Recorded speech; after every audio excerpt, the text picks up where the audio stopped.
G'day traders, welcome to wrap up of Thursday the 19th of April. So on the daily chart here, this is Thursday's candle here. When we start the day, however, you can see, in hindsight, the market has fallen. We had a really decent sell-off during the cash market, but when we started the candle, actually another point too, you can see there's quite a decent wick either side of the solid part of that candle, because we had some really decent moves both ways. So a very interesting day. But when we started the day, it was a lot higher up. It was pretty much, it was hovering between going red and green. So it certainly didn't have that seller emphasis that it has now. But still, starting the day, we're still sitting below this resistance area, around this 1386, 88 area. So while we remain under there, you still got to see it as a seller's market. But the fact where we were sitting pretty high on this candle, we weren't able to bust down at any stage, prior to this candle over the last basically 1.5 days. So, approach today more of a maybe 60% sellers, more of a 50-50 kind of thing, but thinking, okay, the sellers, if anything, are a little bit more in control, but certainly the buyers are around. So here we go. Here's the Thursday here. So you can see 5-minute charts on the left and 1-minute charts on the right. So from that, quite erratic movement, and sometimes I think it is really good to, even if you don't trade the 5-minute charts, to use the 5-minute charts as an indicator of where the trend's heading, what the market's doing. It tends to make sense the market's a little bit more because there's a whole lot less candles, there's a lot less noise, and for that reason, the 5-minute chart is a great one to interpret. But here we go, starting off the day. We pushed down. At this stage here, the Russell really started to push down quite heavily, but ES quickly swung around and started pushing back up to its cash market's highs and then breaking again. So at that stage there, it looked like maybe the buyers were going to come and have a go at it. Again, you got to remember that I keep very close eye on around this 1386, or anywhere in the 1380s, but especially up top of 1386, 87 area, that's where resistance has really been holding for the sellers. So we headed up that way, then we quickly swung around where there's really decent red candle here, pretty much news driven. I think it came out right at 10 o'clock, and basically the market pushed down. Then we had quite a consolidation period here, which shows up a little bit better on the 1-minute chart. Then from there we started to push back up, so maybe the market thought there was a bit of an overreaction to that sell-off and thought, okay, we best get back to buying. So still at this stage here, not completely sure what the market wants to do. It's kind of a bit erratic and still making up its mind after that news announcement. And then from here we really started to push quite swiftly. All the markets were starting to break to the upside. Normally as we start coming back to these sort of high areas, swing or cash market high areas, is a pretty good indication whether the market's going to break or not, and that's by looking at the markets. And also if you want the predictive average, maybe crossing just to the upside as it's looking to push. So you can see that predictive average was crossing at the end of this candle, but the only difference here is really the trend really started from down here, so it looked a little bit overextended. So as far as trying to decipher whether this was going to break and really continue on, it might have been a bit of a 50-50 area. Also, it's up around, if it really did want to break, it had to break those that resistance area that the sellers are holding to around this 1387. In the end, it looked like that area held really well, and from there the market really started to push back down. So again, as you can imagine, this is about 11:30 as we're pushing down again here, and already we've seen 1, 2, 3 really good moves, and markets are really starting to jump all over the place.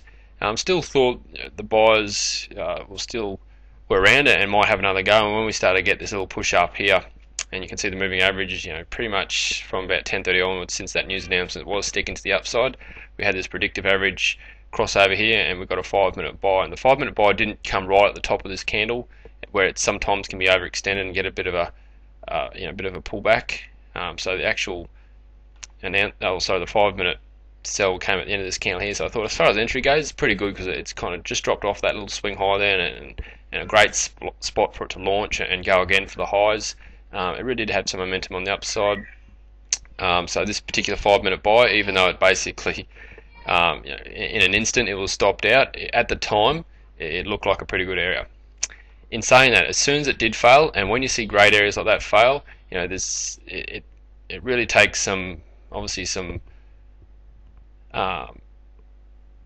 some heavy, like something from the other side to really incorporate that. So is what I'm trying to say is, so from that we quickly swung back round to the downside and we started breaking this swing low area here, and you can see the predictive cross down. So this actually here is a good area to sell too. So I know we've gone from a great, an area that looked fantastic to buy, thought it had some potential, but seeing that fantastic area fail so quickly, really got to think that there's definitely some sellers around, okay, and maybe that the buyers aren't going to go higher here.